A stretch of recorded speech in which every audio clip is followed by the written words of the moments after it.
Hey folks, it's Nate. Thanks for joining me at the art table again today. I'm here taking a look at something a little bit different. This is The Tale of Snow White and the Widow Queen from Symbolic World Press. This is an independently published book by Jonathan Pageau and Heather Pollington. I hesitate to categorize this strictly as an Iron Age book. This is more based in Pageau's role as an interpreter of stories through symbolism. And as such, he is less a person striking out and doing his own thing, and more a person who is trying to bring a very old tradition to a new time period. So I'm not going to qualify this as an Iron Age review, although I think in some ways Pageau is in the spirit of the age. In many ways, he is also hearkening back to a previous age of storytelling, one that had less to do with pulp and more to do with stained glass, something we're going to see as we take a look at this title. So what is this book all about? Well, as you might guess, this is a retelling of Snow White, and it is done in a very interesting way. But I'm going to get to that when we talk about the story itself. I'm not going to fully follow my normal format here. We are going to talk about the form factor and the art quality because this is an illustrated book, although it's not a graphic novel or a comic. But I'm not going to talk about the story quite as much because it is essentially Snow White. You already know the story. Most people should. Instead, I'm going to talk about the way Pageau has chosen to retell it. And I'm not going to spend as much time on criticism or on discussing the plot. I'm going to specifically talk about the kinds of things Pageau is emphasizing in this story. So it's a little bit of a different thing. I do, however, have a recommendation for it at the end. So we are going to come back to that part, but there's not going to be any spoiler talk or any of that kind of thing for this particular video. I wasn't sure exactly what I was going to get when I ordered this project. It is actually a pretty short book. I believe it is 52 or 54 pages. 52 pages plus the ending illustration. And there are page numbers in here. So, take note for all those indies out there. It is very handy to have those numbers in there as a quick reference. Pageau, as I said, is a person who works in the realm of relic carving. He talks a lot about the spiritual interpretation and understanding of old stories. And while obviously a relic carver works in the traditional clerical tradition as he is putting together stories, he essentially retells a biblical story, or perhaps the story of a saint or someone like that, some other important figure from church history, and he retells it in a number of very condensed spiritual metaphors that are visual or even physical, something you can touch and carry with you. I am not well versed in this particular kind of storytelling, but I know it is something that has been around for a very long time.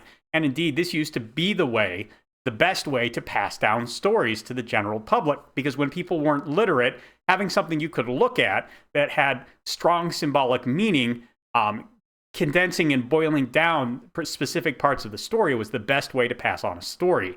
As such, I think any writer benefits a great deal from thinking about this kind of symbolism, because it helps you to really densely pack your story full of information rather than wasting pages and pages and pages beating around, ideas in dialogue or in, interiority prose that can be a bit of a slog to get through, if we're honest. This kind of highly condensed storytelling is nice, and it works very well based on this kind of symbolic traditional tale. Now, you don't want to go full Darmok and have a language that is entirely allusions to other stories that outsiders simply cannot parse. But this kind of storytelling is also kind of the foundation of how cultures understand and interpret their culture. So I think looking and experiencing a story like this is really worthwhile. And this is a great way to get a taste of what that is. Even if you're not religious, this particular folklore kind of storytelling gives you a lot of the same things. Obviously, I am a Christian, and I believe there is a lot of benefit from that kind of deep, rich spiritual storytelling as well. But this is very entry level and very accessible to anyone regardless of your tradition, regardless of even, your cultural background in Christianity.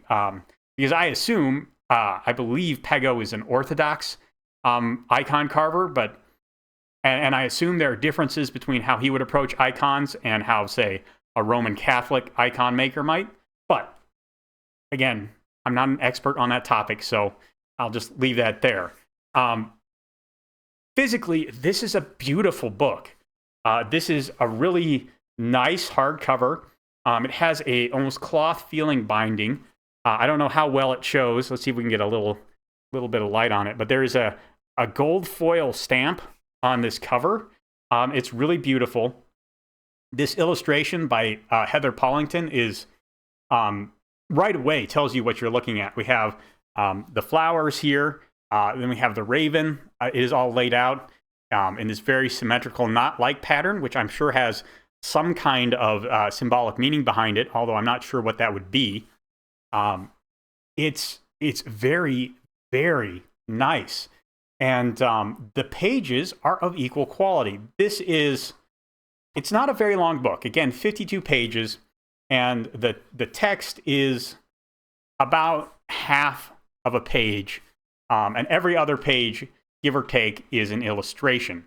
So it's a pretty short story. It is really laid out for a young audience, but even a fully grown adult will find a lot to enjoy here. And the paper quality, just really, you can see that slight gleam. This is a very nice satin finish on the page, and it's you have to really struggle to get a strong sheen on it, so it's very easy to read and appreciate the art on the page. I constantly talk about this because I do find a really high magazine finish in books, especially books or even comics, something with staple bound, that have a high sheen on them to really, really impair my enjoyment of reading it. And in a story like this, where you probably want, your 6 to 10-year-old looking over your shoulder as you're reading the story to them, having that kind of glare, having them, kind of tilting the book back and forth to try and see the illustration while you're reading, going to be really obnoxious. So having that kind of attention paid to the physical construction of your book is really important. And it's why I'm going to keep harping on this kind of thing as I review products. I think it's such a simple thing. It's so easy to get right. And yet I still see products from time to time where it's contrary to my enjoyment of the product. And that's what I'm trying to offer you, a consistent understanding of what I believe contributes to the enjoyment of a good book or comic. So let's talk about Pollington's art, because it's fantastic. I don't want to show you every single illustration in here. I'm just going to show you really, other than the cover, two. So this is the opening illustration. This shows us the king, Snow White's father, and his queen, Snow White's mother. This is not the evil stepmother. She does come in there eventually, but this is not the widow queen. This is Snow White's mother. And you can see, again, this illustration is packed full of symbolism. We have these arches that show us, the cityscape. Snow White's mother has just pricked her finger. The crow that brings the message that she's going to have a child to her is in the branches of the tree overhead. This is a beautiful illustration that sets up a great status quo and prepares us for the depth of the story we're going to get. We also have an illustration like this. And this is an illustration that kind of shows a progression of events. As we read the story, we see each one of the 3 or 4 different things happening in here as they take place. We see Snow White out on the balcony. We see a visiting prince coming to woo her. We see Snow White's stepmother. This is her evil stepmother here, consulting her hand mirror, which she uses to divine who the most beautiful person in the nation is. And finally, we see the mother's hunter down here getting his orders to kill Snow White in the woods. That's just 2 pages of illustration, and it shows us a whole sequence of events from the story, again, in a very rich and symbolic language. This is probably exactly what you should expect from, something overseen by Pago and a publishing house called Symbolic World, which I believe is really just Pago, with an LLC for the publishing of books, but still, it clearly tells you what the priority is. This is beautiful art. It really reminds me of the kind of thing you would see painted on the walls of a traditional cathedral or a traditional chapel or in a stained glass window. And that's clearly what this is meant to evoke. In that role, it is beautiful. It is wonderful. Obviously, it's not for everyone. The more realistic and representational art styles became more prevalent over time for a reason. They have a lot more broad appeal than this kind of highly stylized, information-dense kind of visual art. But again, I think all language is symbolic, essentially. You are using sounds or, lines on a page to communicate ideas to other people. And the kind of symbolic work that Pagot does in his book and which Paulington brings to her illustrations is very useful for people to see at, to look at, and to try and understand. Because when you can layer that extra level of information into what you are saying, when you add that subtext, that richness, that depth to your storytelling, it really makes it more powerful, and it makes it stick longer because people are thinking about it more. It sticks in the mind longer. It's the difference between, empty carbohydrates that go through you very quickly and a rich, deep broth or something like that will really stick in your stomach for a while as you digest it. That is, I think, something that is really worth studying and understanding for any storyteller in any medium. Not every medium needs to be as information dense as something like this, but having an understanding of the most dense, most highly packed mediums you can work in is better than not having any familiarity with the concepts at all. I love the art in this. It's beautiful. It's wonderful. Every detail in it is important, and there are layers to it that you can spend a huge amount of time thinking about. And it's the same in the storytelling for this book. Pagot has written the story I don't know if he worked off of a particular version of the story. I don't know if he went back to Brothers Grimm or some other, historical folklore source, or if he just chose to tell it in his own way.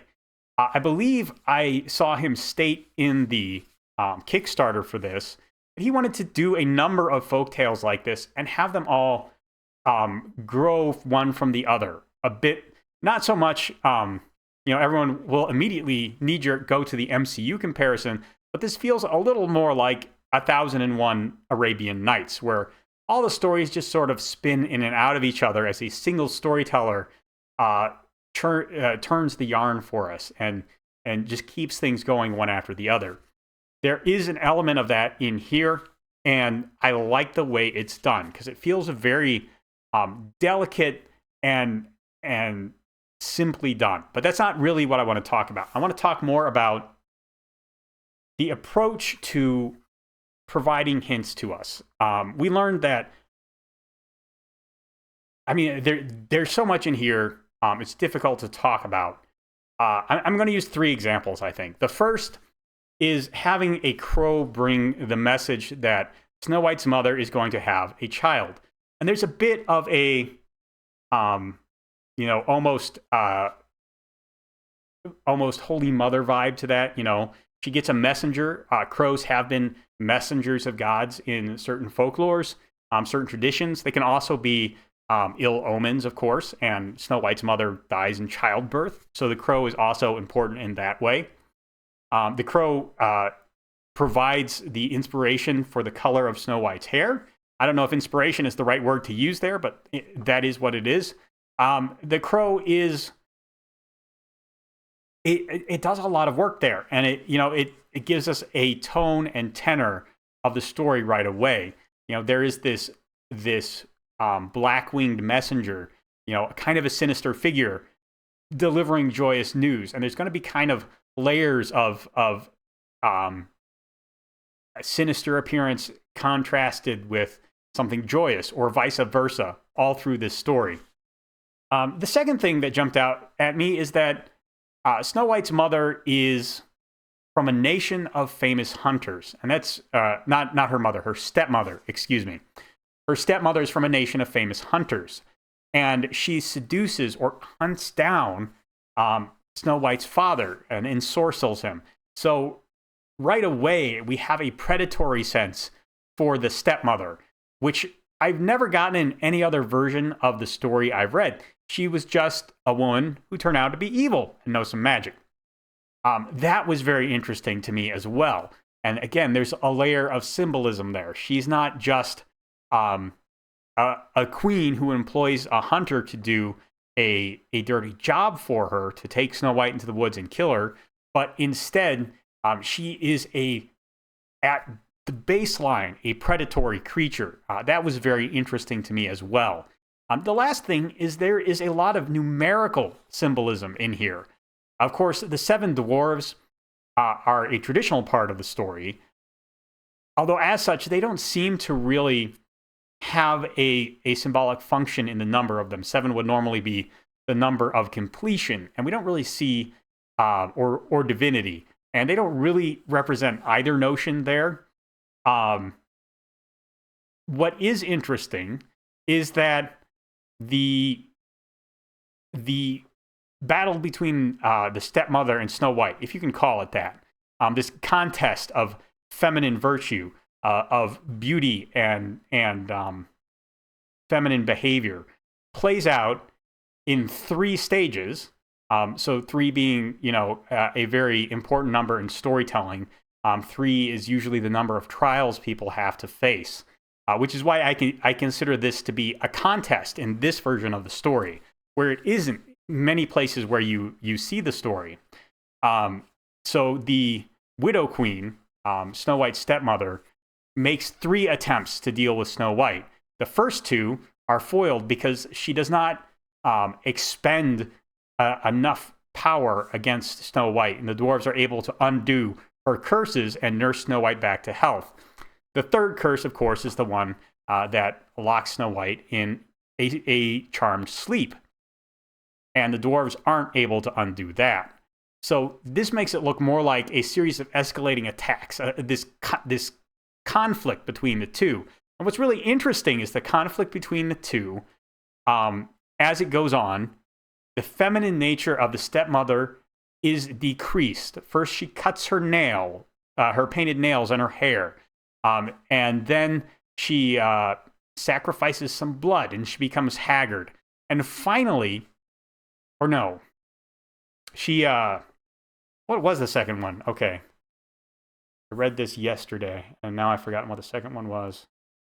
So the levels of the contest here, they get more extreme. Blood is used to make the apple. But in each stage of these, that's right. She gives up her hairpin because she's already cut her hair.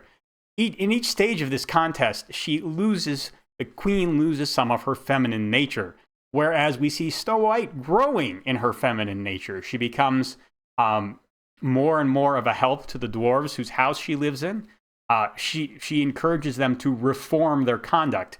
When we first meet them, they are thieves, and then after realizing that they are setting poor examples for Snow White, because they warn her not to let anyone in the house in case they're thieves, and she says, "Well, you're thieves. You're not a danger to me." They realize, okay, well, we have to be a better degree of person. That is something that every man looks for a woman to draw out of him. Now, obviously, a man should be a good moral person, regardless of whether there is a woman to draw that out of him. But that is a power that all men recognize women have. They can inspire behavior for good or ill. And we see Snow White doing things like that. She is drawing the best out of people, whereas the queen is drawing more and more within herself. And finally, she reduces herself to this old hag. She has no feminine grace or beauty left to her at all. And Snow White, of course, is the fairest one in the land, according to the mirror. So over the course of this contest, the 3 stages of the contest, we see that built up. Then at the end of it, Snow White is in her glass coffin for 40 days and 40 nights, which again, meaningful number, especially in religious traditions.